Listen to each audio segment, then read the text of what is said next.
Saint Jose English medium സ്കൂളിൽ പുതുവർഷ അധ്യയന വർഷത്തിന് തുടക്കമിട്ട് ഇന്നലെ പ്രവേശനോത്സവം സംഘടിപ്പിച്ചു. പുതുതായി സ്കൂളിലെത്തിയ വിദ്യാർത്ഥികൾക്ക് സ്വീകരണം നൽകി ചടങ്ങുകൾക്ക് തുടക്കമായി.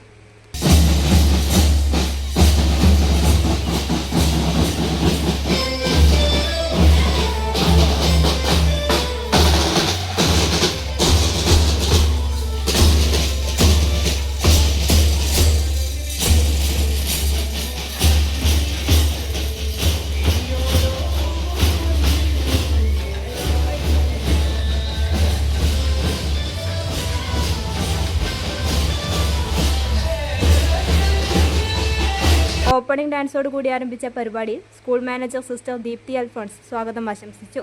PTA പ്രസിഡന്റ് സുനിൽ ബാലകൃഷ്ണന്റെ അധ്യക്ഷതയിൽ നടന്ന ചടങ്ങ് Peringome police inspector TK Mukundan ഉദ്ഘാടനം ചെയ്തു.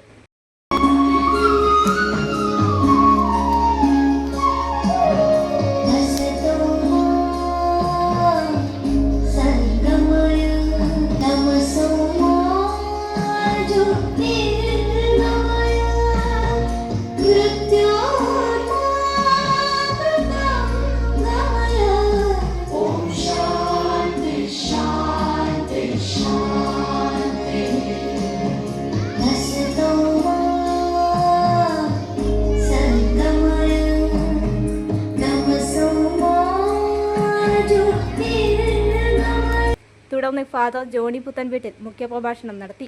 വാർഡ് മെമ്പർ KV മധുസൂദനനും MPTA പ്രസിഡന്റ് സോണിയാനുവും ആശംസകൾ അർപ്പിച്ചു. സ്കൂളിന്റെ ഭാവി കാഴ്ചപ്പാടുകൾ പ്രിൻസിപ്പൽ സിസ്റ്റർ ഉഷ റോസ് അവതരിപ്പിച്ചു. സ്റ്റാഫ് അംഗം അമൃത ചടങ്ങിന് നന്ദി രേഖപ്പെടുത്തി. പുതിയ അധ്യയന വർഷത്തെ വരവേൽക്കുന്ന ചടങ്ങിൽ വിദ്യാർത്ഥികളും രക്ഷിതാക്കളും അധ്യാപകരും പങ്കെടുത്തു. വിവിധ കലാപരിപാടികളും പ്രവേശനോത്സവത്തിന് മാറ്റുകൂട്ടി.